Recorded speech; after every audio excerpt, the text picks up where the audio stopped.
This symbol on my chest is the symbol of a dead or dying franchise, depending on how DC Comics decides to handle it in the future. That's just the facts. This Superman, because of Brian Michael Bendis, is likely dead. Thanos, not written well by anybody other than Jim Starlin. Beta Ray Bill, probably going to get a little bit of relevance if he appears in the MCU. That's about it. Venom behind me, probably the only thing that's good at coming out of Marvel right now, comic book wise. And then that motherfucker over there is not a comic book character, but he put me on a boat for 10 years. Your heroes are dead. They're dead. They're gone.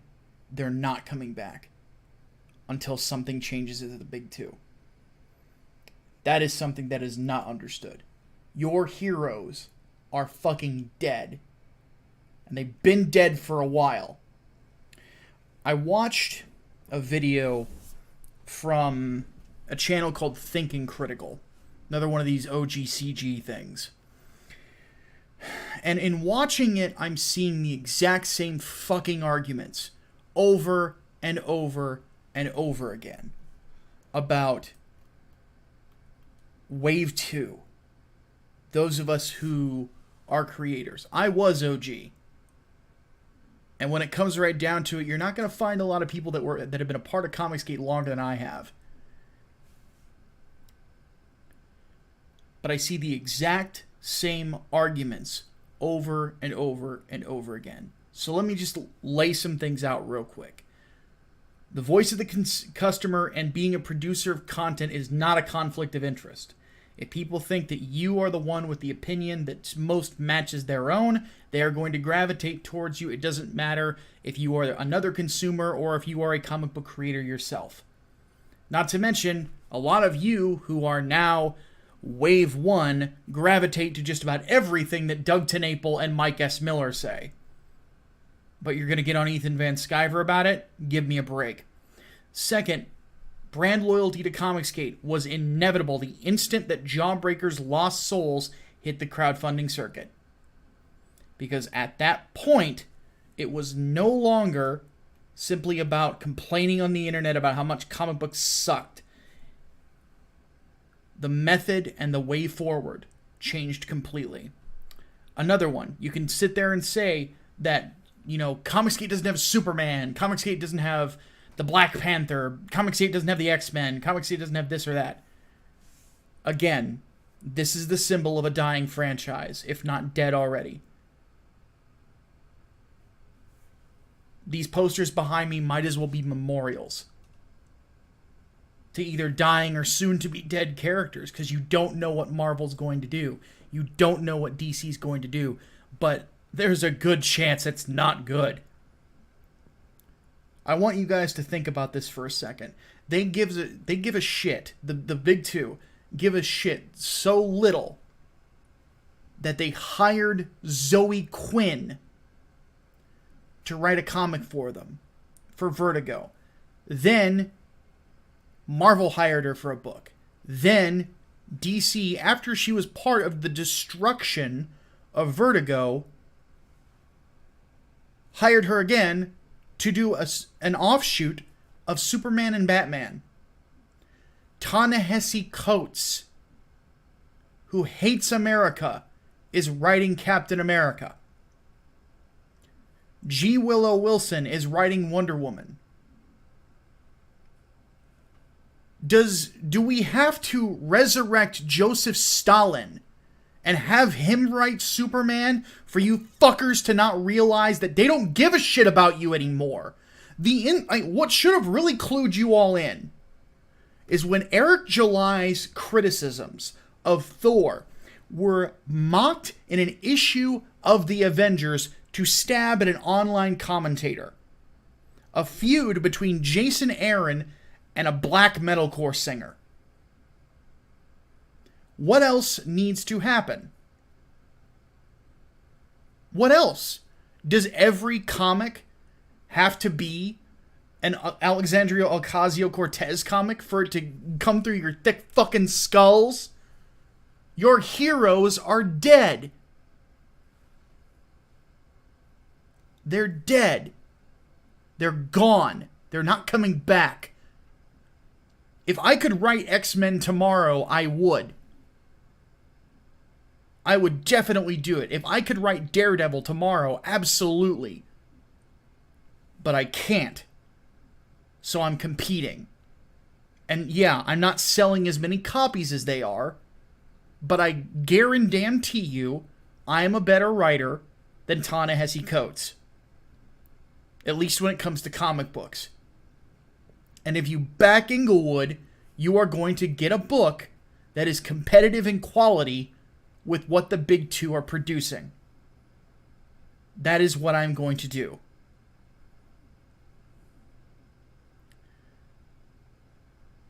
Here's another thing. If you make a strong argument, War Campaign is irrelevant.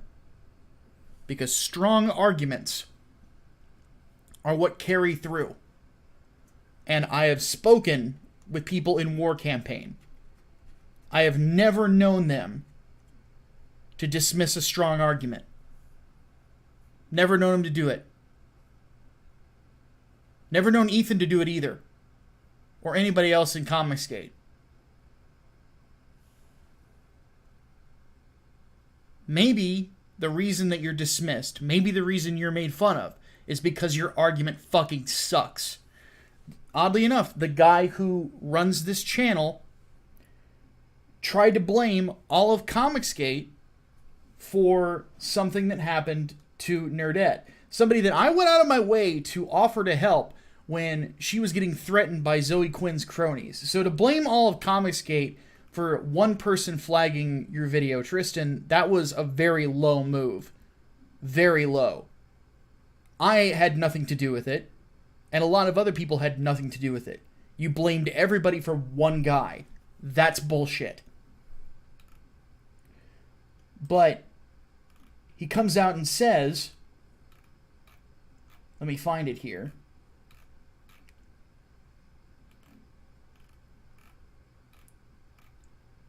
That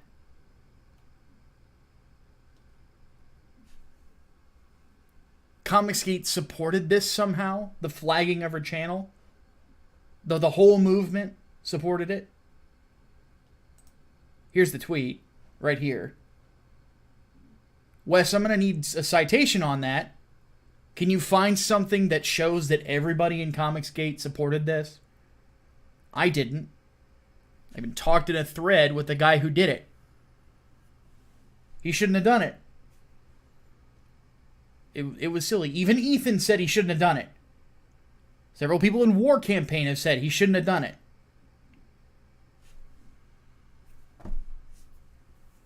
If you make a claim, you need to back that up. And that's something that I found was funny because it seems that you don't even understand what's going on. You try to say that the Comicsgate brand is all about outrage now. Is it? Or is it that some people, on their way out of Comicsgate, act like a jilted girlfriend, and they seem to want to burn everything down on their way out? That's the way that it goes. You could sit there and say, you don't like the drama, you don't have to pay attention to it. You don't. It's optional. But you sit there and you act as if it really, you reference the WWE as if this is something that we all want. There are people that I know who are constantly anxious because some of the bullshit that goes on. Keep in mind, Clint Stoker got fucking doxxed by John Delarose. And then Optimus Deadpool of Graded Point 5 was threatened with the exact same thing.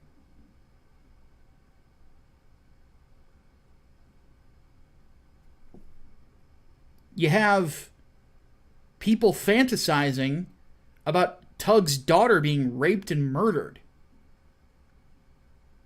And those people are promoted by Doug TenNapel and Edwin Boyette. Where's the equivalence when it comes to Comicsgate? A dildo meme? A fake cock doesn't compare. Not even close. There's people I know within Comicsgate that because you're just associated with one another, that they've got anxiety now. And I feel for them. Because they do want comic books to be better. And let's keep going through these criticisms here, because I need to make this argument even more clear. And by the way, to Wes and the guys at Thinking Critical, I don't hate you. I am upset at what you said because I think that it's silly, and I don't think you're thinking critically, oddly enough. You know, you say that we're not doing anything for comic book shops, and yet you cite Mark Waid's lawsuit. I don't think you guys realize, until Zach's lawsuit is settled, some of us are in perpetual fear of trying to get our comics into shops. But we still want to. Here's my question. How many shops have you called to see if they would be interested in ordering from us? How many? That's something that OGCG could have been doing from the start. Is giving us a hand. And calling their LCSs and saying, hey, you should check out this campaign. See if you can get a hold of this comic. See how you can do it. What you need to do. Order direct from them. They could have done that. Where's that? When did that happen? It hasn't. Like, I don't know if you guys... you probably forget, or you just have selective memories.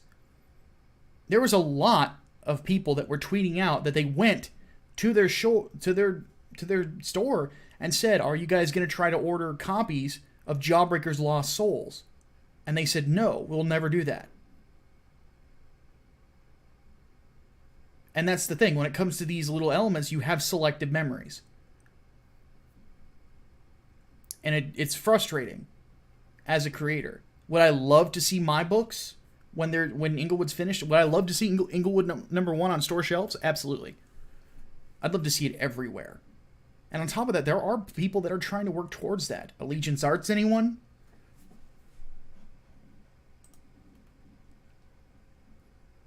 Which, by the way, people that you guys seem to champion try to destroy that deal.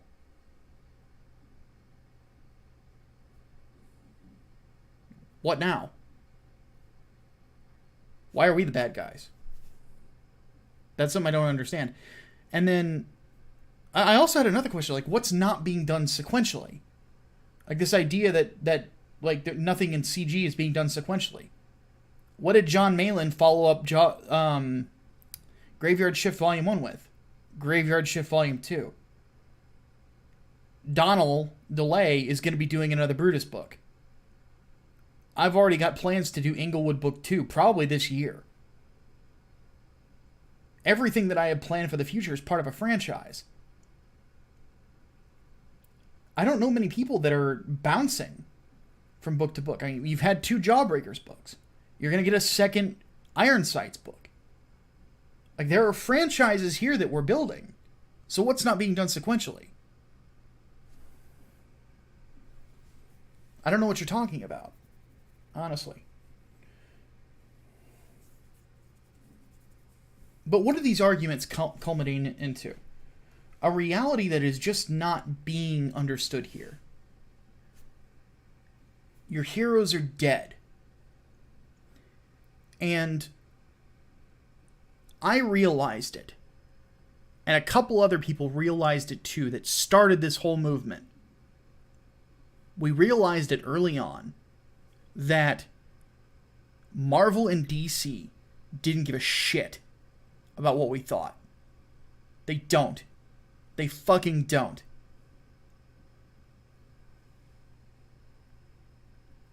They care more about pushing to make sure that the Democrat nominee wins 2020 than they are providing you with a good comic book.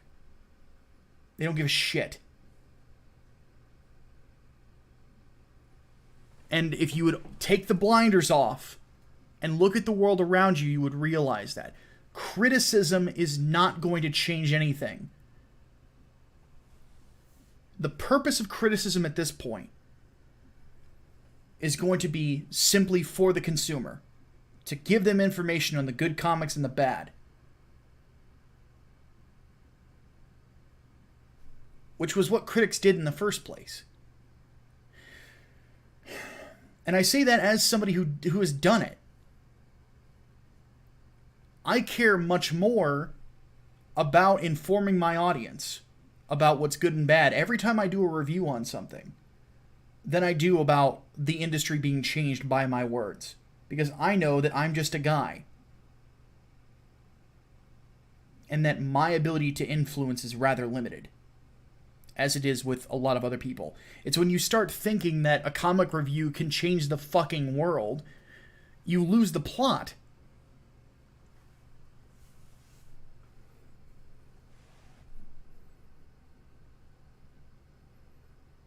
And it's something I'll never understand. You're holding on to this time period. You're stuck in 2017, basically, when there was this big hype around a bunch of YouTube channels, mostly around diversity in comics, let's be honest, and interesting things and funny reviews and things like that were being done. Time moves forward and heroes die. They are dead now. They don't care about you. But I will say this. Frustrated as I am with your bad arguments, which they are bad, I'm speaking objectively here. I'm not going to turn away your money. I don't think anybody would. Because we literally do care about giving you guys the highest quality books. I'll be honest, if I could write a comic every month and get it out every single month, I'd do it. And someday I want to. But as it is right now, on the independent scene, I don't really have that opportunity. Yet. We could have it in the future, though. If you guys, if people just in general thought that that Comicsgate was going to be an instant change to the industry, the instant that Phase 2 started, you were fooling yourselves, and I don't know where you got that idea. I don't. That's the impression I get. If I'm not completely correct, you're more than welcome to correct me. But as it stands, there is a necessity for competition at this point.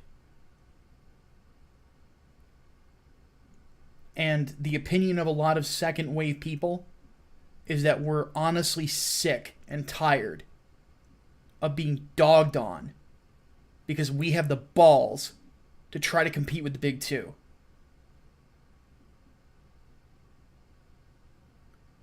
It's a lot of weight on our shoulders.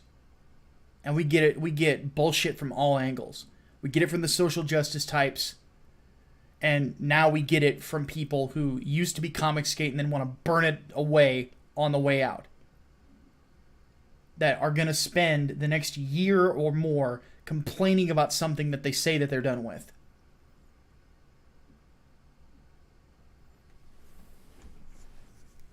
Your heroes are dead. Marvel and DC, they don't give a fuck anymore. The sooner you realize that, the sooner you realize that the shirts that I wear like this are tributes to dead gods, the better off you are. Because the only thing that's going to make the big two realize something is when the independent circuit, when Comicsgate continues to make more and more money and sell more and more great comics. I've got some great stuff planned out this year. Donald DeLay does. I'm really, Cecil's got his book coming out.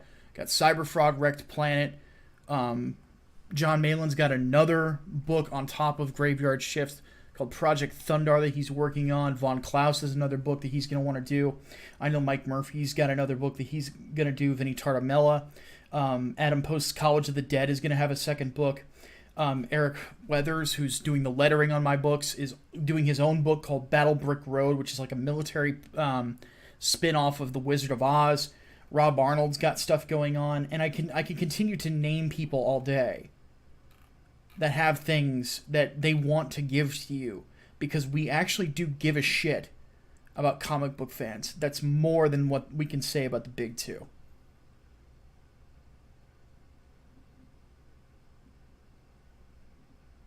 But again, it's the last time I'm going to say it. Your heroes are dead.